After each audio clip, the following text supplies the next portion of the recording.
Hello lovely people, this video is going to be a tutorial for the program REW. However, just a heads up, this tutorial is going to be from the perspective of tuning a car audio system, not a home audio. So let's jump in.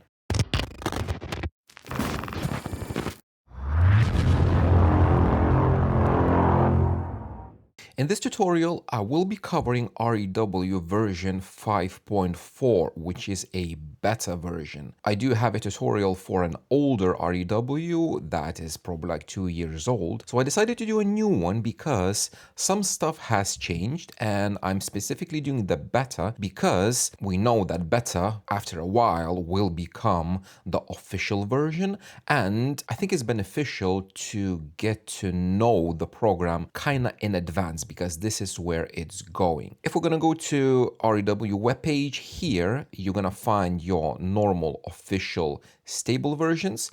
If you want to find the beta, you're going to go here, beta. You're going to open this one, AV Nirvana, and development build, beta releases, and here you're gonna have the official beta releases. Now, for those that don't know, REW is a free software, and we have to be thankful to John for making the software free and available for everyone. If you can, please support a developer. I have a pro version already bought that I never used because I am using REW extensively. All of that out of the way, what we're gonna discuss in this video, as I mentioned, is going to be from the perspective of tuning a car audio system. So we will have a look at all the settings, preferences. I'm going to show you the main windows that we will be using in tuning car audio. And I'm going to try to explain why we use what we use. And I'm going to show you which buttons to click. If you would like to learn more, I would highly recommend to go to help and show help. This is REW's manual where you can find literally everything that you want and need. I do understand that a lot of people don't like reading, that's why you're watching this video, but if you have some spare time, read this and you will know literally everything that you need to know about REW. So let's begin. I'm gonna start by clicking this X because we don't need any extra windows, and we're gonna click this do not show the welcome message when you boot into REW. The second thing, we're gonna go to preferences. These are gonna be our main settings. Before we jump into these, we're gonna go to the last one, into the view window. What I am going to do, I'm gonna put a watermark with my name because graphs with watermarks look much nicer. I know a lot of people like to have dark mode on their laptops, so here you can choose between dark mode or light. I prefer light, it's a personal preference. And now we're gonna go to the sound card menu. In the sound card menu, here we have our output devices and input devices. Input devices are gonna be our microphones. If I'm gonna plug in UMIC microphone, I will have a pop-up window which asks me, do you want to use this microphone? I'm gonna click yes, and then obviously for any kind of measuring microphone, we do need a calibration file. The calibration file basically makes little adjustments to the measured frequency response based on variance microphone to microphone. So we're going to click yes. And then in this window, we're going to open the actual calibration file. You will download this calibration file from the manufacturer's webpage, either using a Dayton, Sonoworks, or Mini DSP microphone, whichever you're using. Most microphones will have two calibration files. One is a normal one, and the other one is going to be a 90-degree calibration.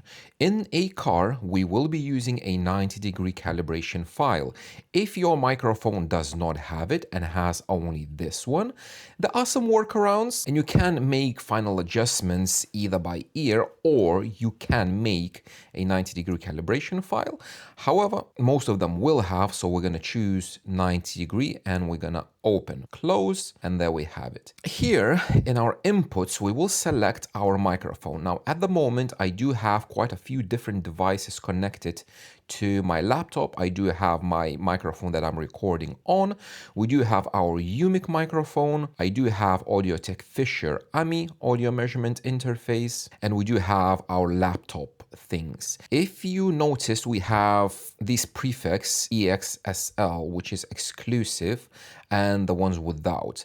I would recommend using the ones with the prefix. It's just a different driver being used for your input devices. So for the time being, we're going to select UMIC2. And on the output side, this is if we want to feed a signal out of REW into your head unit, your DSP, or directly into your amplifier. If I'm going to open this, I can select from a few different ones. So I have the AMI, or I can select a DAC. So in this case, it's going to be SMSL DAC that is connected to the other USB port on my laptop. Here we can select which outputs we want to use. So output left and right together. If we're using only one cable, you can use only one. Now for the inputs, microphone is going to be probably right side as a default. We're going to ignore this loop back because this can be used only with a 2-channel audio interface, such as Audio-Tech Fisher's audio measurement interface. If I'm going to select that for input and for output, it's going to be one device. And then we can select different channels for timing reference and loop back. If you're using a typical USB microphone or any kind of USB device, you will be using Java drivers. However, if you have an audio interface that has ASIO drivers, I would highly recommend to use those. Those drivers you have to download from the manufacturer's website, for example, Focusrite, and you're going to select them here, and you're going to select inputs and outputs in the same way. In regards to the sample rate, different devices support different sample rates. For a car, tuning a car, we need 48 and not more. A lot of people get confused when they go down here to sound card calibration and they think that they need to do something. In here, you do not have to do anything. All quality sound cards will have a flat frequency response and they will not need any adjustments. So don't start calibrating the sound card. It's totally and absolutely not needed. Another thing, when you select everything, the good thing to check is your window settings, which is going to change the input volume. Just make sure something about 60-70% so that you wouldn't be clipping the microphone, and if it's going to be too low, you're just not going to have enough proper output. So something around 70% will be fine. Now the second tab is going to be your calibration file. Again, if you forgot to add it, or if you didn't add it, or if the program didn't ask you to add any of these calibration files, you can add them here. You just select open and you're going to select your calibration file. And all the other things, we're not going to change anything apart from equalizer. In the equalizer, we can leave it as it is. However, if you have a specific DSP, I would recommend to choose that specific DSP here, so we'll have an easier time later on in the EQ window, because this is going to open by default. So I'm using a Helix DSP. I will choose Audio-Tech Fisher. I'm going to choose 30 bands full EQ, and the target type, we're going to choose speaker driver. The only thing, we will change all the slopes to Linkwitz Riley 24 dB. Don't worry about the frequencies. We're going to leave them as they are. We're going to choose this so that we wouldn't have to adjust them every single time in the EQ tab. And that's it with this one. So I'm going to close it and I'm going to restart the program. After the restart, you see the main window is a bit different. And if I'm going to click EQ, we see here we have already Audio-Tech Fisher and we have speaker driver. So basically all these settings that we set in advance. Now we have everything set up. We have our inputs, outputs, we have our calibration file added, and we have our basic settings. Another thing that we need while we tune is some sort of stimulus signal. For tuning cars, we are using pink noise. If we're going to click generator icon, here is our generator where we can select multiple different things. What we are looking for is noise at the top, pink periodic on the second tab, and full range. Sequence length, we're going to keep it at 64K. You don't really need to know why, but just keep it there. And RMS, dBFS output, we're going to select -3 dB because this is kind of the highest output before the signal clips. If you're going to select -2, you will be clipping digitally, and it's a very bad thing. You can select lower than that. You can do -5, -6, whatever. If you're going to be playing the pink noise via your laptop out of REW, you are pretty much finished. The only thing you need, click this green arrow and the pink noise is going to start playing with the output device selected in the settings. In my case, it's going to be the SMSL DAC. If my DAC is connected directly to the DSP, I'm all sorted. However, I would always recommend to use pink noise on the device that you're specifically using to listen to your music. Either it's going to be your phone if you're streaming, or it's going to be your head unit. In order to do that, we're going to go to Save File, we're going to click Mono. Format, we're going to keep the same, 48K. This doesn't really matter. You can select 16 if you want. For repetitions, you can go as high as you want. This is basically just increases the length of the pink noise. So if you don't want to put it on repeat all the time, just use a bigger number and you're going to have a longer pink noise. And you save that file as WAV file. If your head unit or phone cannot read WAV files, you will have to convert it into MP3 or any other format that your device supports. But most of the time, everything is going to read WAV files. So you have this file, you transfer it to your head unit on a USB stick, and you're going to be playing it from there. Now the actual work begins. To take measurements, we will be using RTA window, which is here. I'm going to maximize it for it to be big. Here we have a few different buttons. We're going to go through all of them. First of all, we're going to untick the peak measurement because we don't need it. We need only the normal measurement. Then we're going to click this gear icon. We're going to go to the settings. First thing that we're going to do here, we're going to change all of these settings. These are set by default, and this is not what we need when we're tuning cars. We need to select RTA 148. We're not going to use any smoothing. The FFT length, we're going to keep 46K. This is the same thing that we had in the generator here. 64K. It has to match. If it doesn't match, you're not going to get the correct results. Averages, we're going to choose forever. Then we can select this stop at 100 averages. So the measurement will automatically stop when it's going to count 100. For window, we're going to choose rectangular because we are using a periodic pink noise. If we would be using random pink noise, or you would be using your own pink noise that you don't know what it is, you would select a different kind of windowing. So we're selecting rectangular. And overlap, we're going to select 93. So now if I'm just going to take a random measurement, you take the measurement by pressing this red icon. And here we have our RTA. This is me talking. And here on the corner at the bottom, you can see the averages. When the averages reach 100, because we select stop at 100, the measurement is gonna stop. And here you can see a typical view of RTA. I personally don't like the bars. So what I always do, I go to appearance and untick use bars on RTA. And then we have a much smoother graph that I personally prefer. Once you have this is a measurement in an RTA window. What we need to do is we need to transfer it to the main REW window. We do that by clicking current. When you click it, everything goes into here. Now, I'm not going to go into details what these measurements mean or what to do with them. I'm just trying to show you how to use this REW as a tool. And if you want to learn more, I do have multiple videos about the actual tuning. If you, for any reason, going to decide to measure amplifier distortion, you can use here stepped sine. And here you can select, it's a totally different beast. I'm just going to show you where it is. THD versus frequency, THD versus level. And basically here in step sine RTA, you are measuring amplifier distortion. Now we're coming back to this main window where we have all of our measurements. Just for fun, I'm just going to add a few different measurements. So we would have something like this and like this and like this. I'm just going to saving. So basically this is what's happening when you are measuring your car, for example, and you're measuring tweeter, you're measuring mid bass, you're measuring subwoofer, and you're just, after every measurement, you're just saving those measurements, and you can see they are piling up here on the side. Now, for our purpose, we are not going to be using this SPL and phase tab.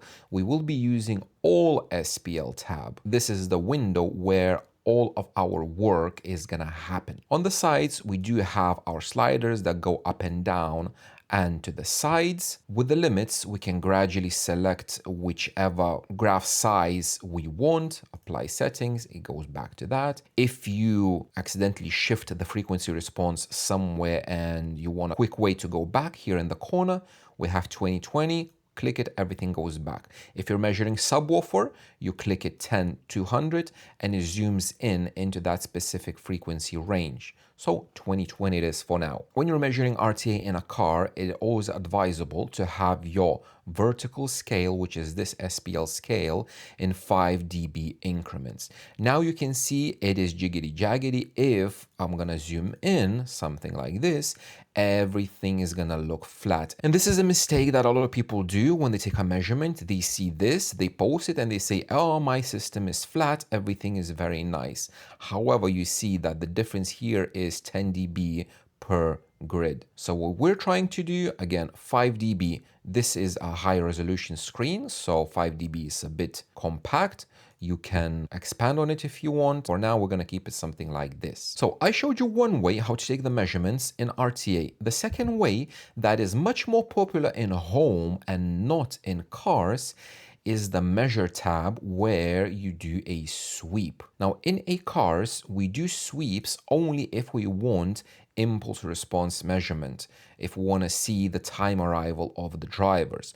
For typical frequency response work, we're going to be using RTA and not sweeps. However, I'm going to show you the sweeps as well. In the sweep window, we have a few selections, which is SPL and impedance. If you're going to click on the impedance, this is where you can measure driver impedance. If we're going to go quickly to help, we're going to select impedance. We do have this, and number 30, impedance measurement, you have this little rig. If you're going to read this, everything is explained how to use REW with a 2-channel interface to measure your speaker impedance.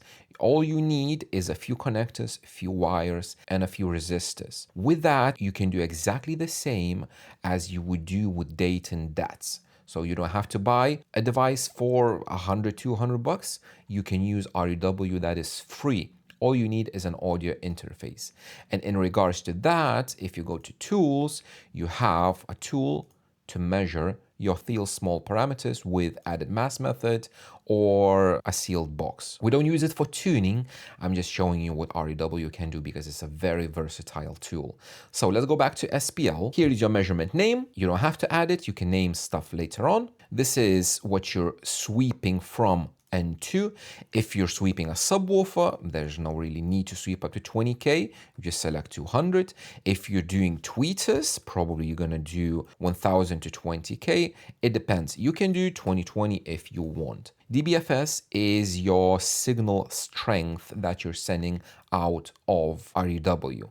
Now, when you're doing these measurements, it has to be done through REW. There is a way how you can generate a sweep tone like this. You can save it to file, and again, you can play from whatever device you want, but it's just easier if you connect REW to your device directly. So 0 dBFS is going to be your max volume, and anything minus is going to be a little bit lowered. In the settings here, we have our length of the measurement, and you can here see 5.5 seconds. If you increase the length, the measurement will be more accurate. However, it's going to take much longer. For what we do in car audio, 3 seconds, 128K is perfectly fine. Timing reference. This is needed for the measurements to have the correct time 0 for our time alignment and phase alignment. Most of the time, we will be using a loopback measurement, either with a 2-channel interface such as Focusrite or Behringer, and we're going to make a loopback cable for it.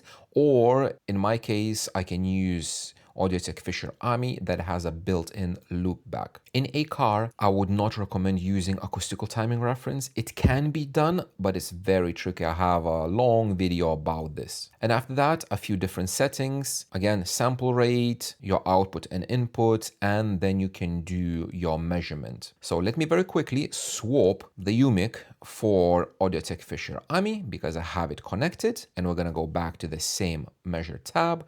Sometimes it's gonna give you with this, that SPL is not calibrated. For our purpose, when we're tuning cars, it doesn't matter. We don't need this SPL scale to be exactly what it is in reality, because for us it doesn't matter. We look at the measurements, we look what to correct, and how loud it plays, we don't care. So continue anyway, and we have here loop back timing selected. I'm just gonna very quickly check the levels. Yeah, minus 5 dB, you can see level very high, so I could reduce it to minus 10, just not to distort more than I have to. And after that, we're gonna take 2.7 seconds, very quick measurement. So I'm doing this on a built-in loopback. You will be doing this with a microphone and speakers. Now, if you have something like this, that very low signal level on reference, that means most of the time it's gonna be your inputs and outputs mixed up. And after a bit of fluffing, sometimes you just need to play with it just to figure out what is what, because it's not a typical setups. I still have low volume. I'm gonna click OK, and we're gonna have our measurement here. Now here on the left side, we do have all of our measurements. As I mentioned, we will be working in all SPL tab. If you're gonna see just one measurement like this, go here and click this one. We will talk about this left panel quite a lot because this is a new change that I really like a lot. One thing that I want to note is that if you have measurements taken with RTA, which is this window, you will see only the frequency response and nothing else. If you have a measurement taken with a sweep through here you will have your distortion, impulse, waterfall, spectrogram, and everything else, and phase as well. So very quickly, let's just have a look at these sweep measurements, because a lot of times people get confused about the settings and how to see. First thing, if we're going to open the impulse, here we should see our impulse response of that measurement. However, we're seeing something very, very different. The first thing that we need to do here on the top left corner, change the BFS into percent, and then our impulse appears as a peak. Then we just zoom in on it just like that, and this is our typical normal impulse that you're gonna see. Now, I personally do not use REW for phase measurements and time alignment. I use a different program. So again, I'm not gonna go very extensively into this one. I just wanna show you that you change it to percentage and you're gonna find here. If you right click, offset T0, you have all your adjustments that you can make. But again, I'm not gonna cover this that much. If we're gonna go to distortion tab, we don't see anything. Most of the time, home audio guys, they will look at distortion in SPL. So if I'm gonna zoom out a little bit, we're gonna go like this. We see the measurement level and we see the distortion level. You can select dBr, which is a relative. Your signal level is kept at 0 and all distortion is lower. In a car, typically we will be looking at percent, which looks something like this. Distortion is very useful if you want to set correct crossovers, especially for your tweeters. If you would make this sweep on your tweeter, you would have distortion graph that goes kind of straight and then it shoots up. Just an example, I imported one of the tweeter's measurements and you can see this is the distortion, which is 0.4%, and then below 3K it goes up. So based on these distortion measurements, you can set correct crossovers. You cross the tweeter higher, take a measurement, and you see when that distortion goes down. But again, check it in percentage. If you need to adjust the limits, you go to limits, increase this so you could see it a little bit better. Keep this at 100. If you're measuring tweeters from 1000 Hertz, something like this, just to zoom in to see it better. The same way, if you want to check the waterfall, just go to waterfall, and this is the waterfall of this specific random tweeter. It's not a thing that we always do, but it's just useful to know that you can set your crossovers based on the sweep from your drivers. So now let's talk about this main all SPL window because all the action is happening here. What we have here on the left side is all our measurements that at the moment are selected. If I'm gonna right click here on the side, because this new REW does a lot of things with right clicks. If you're gonna right click on this graph, you have a few options. If you're gonna right click on measurements, you have a few options. Obviously, you need to rename these whenever you take a measurement. You do that by right clicking, and you can see here, that's the name of your measurement. So you can start typing straight away. Right click, L, tweeter, I'm pressing enter, it saves. Right click, right, tweeter, enter, and so on and so on. I have to point out that the color scheme of this REW, I don't really like it because all the white measurements are technically being selected. If you're gonna click on the measurements and they go dark, you are removing them. So right click, clear sections. This is the window when I have no measurements selected, but they are gray. When you select it, it becomes white. To me, it's like opposite than it's supposed to be. Maybe that's gonna change in the future revisions of REW. I don't really like it, but it's just, it is what it is. So you select the measurement by doing this. At the bottom of the graph, you have another selection where you can highlight a graph. If you want, for example, to check one graph compared to all the others, hover the mouse and it's highlighted. You can see it a little bit better. The same way you can remove the measurements from these graphs. It's kind of the same thing as you click here, you can click here. If you select all the measurements, all of them are selected, but still here you can remove the measurements from the graph if you don't want it. You can have only two or something like that. Now, the things that we usually typically do while tuning a car, sometimes we have to offset these graphs up and down when we're level matching or just we need to do it. If you right click on the graph and you have this SPL offset, this SPL offset will work for all the measurements that are currently displayed on this graph. So if I'm gonna raise them by 10 dB and I'm gonna check all the other ones, see all the other ones are lower and these are higher. Another thing to note is when you offset these and you don't click the button that I'm going to show you, you see now they're here. If I'm on a right click, everything goes down to 0. When you're offsetting and you want to keep the offset, you have to do add to data. Then they're going to stay as they are. If I would like to shift one graph relative to the other one, so in this case, let's say the red one is number 11. I'm going to right click on the specific measurement number 11, and here we have SPL offset as well. This is offset for the individual measurement. And again, I'm going to add to data and it's going to save it. It's going to stay like this. Again, if I want to move both of them, I'm going to click on the graph and move them down and add to data. So remember, everything that's on the graph, right click on the graph. If you want something to do with the individual measurement, you right click on the individual measurement. Now, while we're talking about these, let's talk about them. This side of the graph, I really love it. The new feature in REW is groups. If I'm gonna click on these little lines, we have a window manage groups. I'm gonna add a few different groups. One group, I'm gonna call it raw. I'm gonna add the other group, I'm gonna call it XO, which would mean with initial crossovers. And I'm gonna add a few more groups.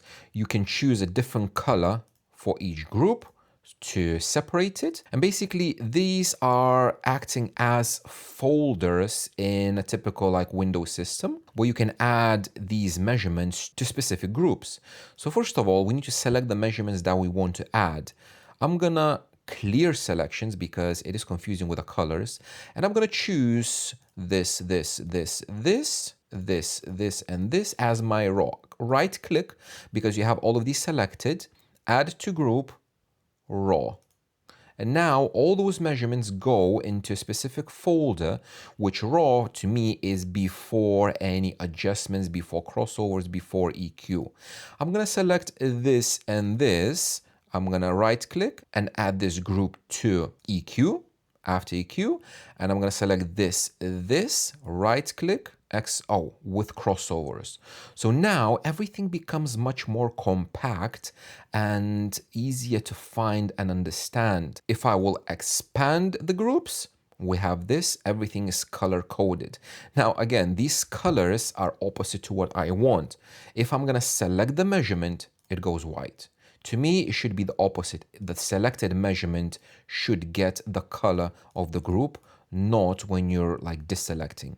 So now I can compare a raw tweeter measurement and after EQ, how it looks like. It's just easier to select the measurements when you have them in different groups. As well here, show all, since we are working mainly with RTA, sometimes we can have in the same document, like here, we have these sweeps. So if I'm gonna untick this one, the sweeps, you can see they go away and I have only RTA.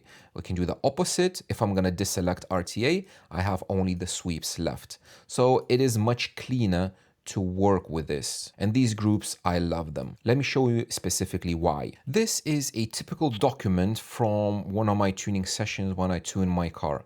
And you can see here on the left and here at the bottom is just loads. I have 29 measurements and it's a bit difficult to get around, like to see which is which. After using the groups, I can have this. I have my raw measurements, I have my after EQ measurements, I have my crossover measurements, and I have targets as well. You can move these around, you can adjust them as you want, but you can see that everything is so much cleaner.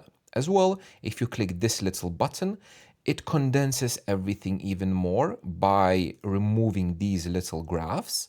So these graphs are a bit useful because at the glance you can see which is which. So for example, you can see tweets at the top, you can see this probably mid bass and this probably subwoofer. But you can remove it and have only the names. So to me, these groups is one of the best things about this new REW. I just love them. It makes your workflow much easier and kind of fast as well. So again, tweeter after EQ and tweeter raw. There we go. We see all these measurements. And the tweeter target, there we go, tweeter target.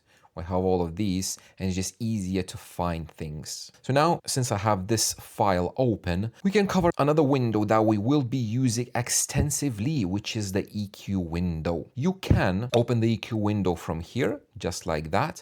The measurement that is selected is going to be the one that has this little blue line. The way to change this measurement, because this is the measurement that is currently active or currently selected.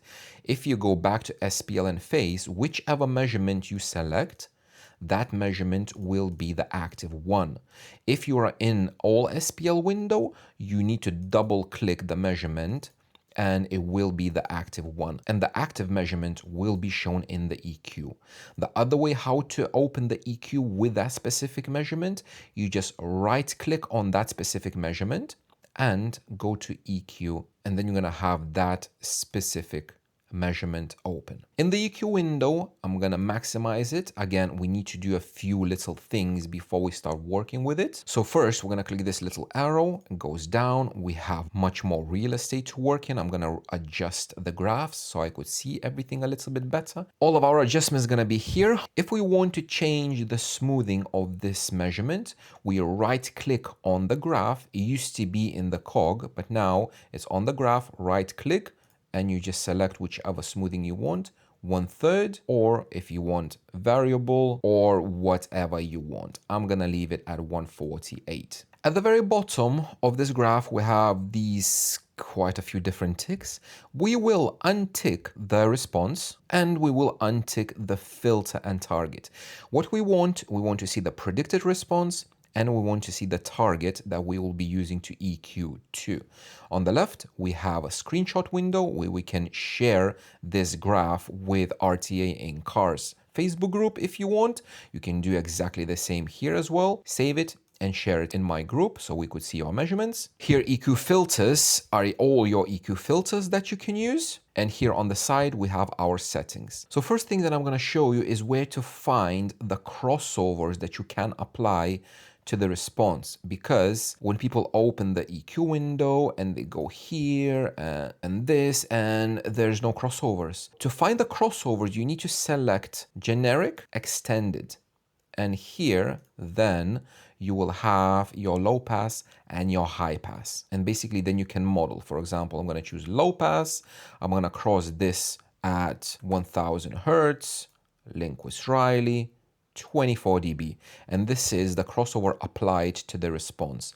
If you want to see how it compares to the original one, you can either click this, so you will see how it changed, but it's just too many graphs on one screen, or you can toggle it like on and off to see what it does. You can do exactly the same with the EQ. Let's leave this for now. Here we have our EQ settings. So as I mentioned, if you're using Audio-Tech Fisher product, you're going to select this one. If you're using Audison, you're going to select that, and all the other stuff. We have JL, Moscone, Mini DSP, and all the other ones are for home audio. In your target settings, we have exactly the same as we had before. This is where we select our target for individual speakers. Before you do that, you need a house curve. Originally in REW, the house curve, if we're going to select none, is going to be a flat. You can adjust this and get what you want, or you can get my house curve, which is this. I'm just going to bring it down the level. There we go. This is my house curve that I use to tune my systems. When you have that house curve here, then you can choose driver-specific targets depending on the crossovers that you want. So for example, you want your mid-range to play from 200 to, I don't know, 800. It doesn't matter. And then we need to shift this house curve. We're using target level. We're going to go up with the arrow until it matches kind of okay, and then we have it. For different drivers, you just choose different frequencies. Then we're gonna go to filter tasks. This is the window in which you tell REW where to make your EQ adjustments. So for this purpose, I'm gonna select from here, which is 330 hertz, 330, and all the way up to, let's say, 2.2K, 2200 hertz. And you can see that the sides are kind of washed out and everything that will be adjusted is in the middle. These are the settings that you're telling REW the limits of your adjustments. My recommendation is 6 dB max boost, 6 dB overall boost, and flatness target 1. This will give you, in my opinion, the best results. After that, you click match a response to target. It's always going to give you an error message, okay, and there you have it. All your EQ is done. After all of this is done, here, if you're going to click your EQ filters, you will find all your EQ bands. If you're going to, again, toggle these bands on and off, you can see what individual bands do specifically to the response. One useful thing to double check is this filter selection. This will show you how much EQ is boosted and how much is being cut. Everything above this line is your cuts, and everything below this line are your boosts. So for example, if I'm going to select, just for fun, 20, you can see that this EQ band is boosted by this much. So this is very useful to, instead of double checking every single band, you should be looking at this window more, because you will see here like, oh, plus 6 dB, plus 6 dB, plus 6 dB here. It's like, it's only boosting, it doesn't do anything good. And it's not boosted. Everything is cut because the bands that are next to it are being cut, and it kind of evens everything out. If you have a Helix DSP or Audison and you want to transfer these EQ bands to your DSP directly, you need to open this window and click this copy button. When you click this copy button, you have this in your clipboard and it will be applied to your DSP automatically. Unfortunately, all other DSPs, you will have to do everything manually, and just there's no way. You cannot copy this. You have to do it one by one. If you don't like what REW did with this, you can change stuff manually.